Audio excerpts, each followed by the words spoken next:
Wikang Filipino. Wika, Pilipino. Wikang Filipino. Wikang Filipino. Nasaan na ang ating wika? I have a lot of plans after graduation. I want to travel abroad, learn how to speak French, and also Japanese. Daghan ka di ayaw panganday no? What's Pangandoy? Ingles, Japanese, Korean. Nangingibabaw sila at namamayagpag sa ating lugar. Naging mithiin at pangarap na matutuhan ng karamihan.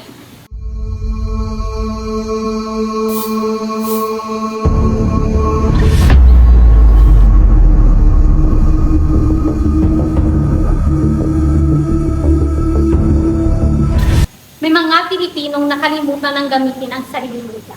Mas sinuuna pang aralin ang wika ng iba kaysa wikang kinagisnan.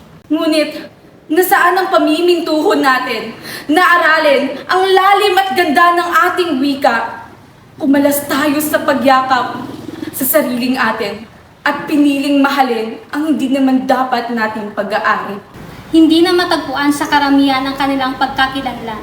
Unti-unti na naglalaho ang wikang kinagisnan. Saan ba matatagpuan ang lunas sa ganitong klaseng sakit?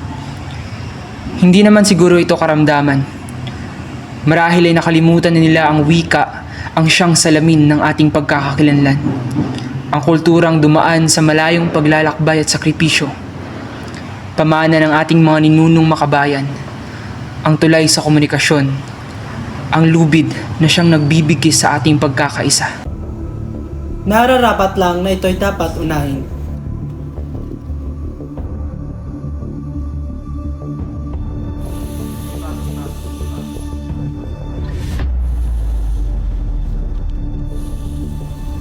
Nasa ating mga kamay ang muling pagkabuhay ng wikang Filipino.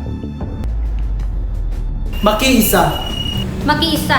Makiisa! Makiisa! Makiisa!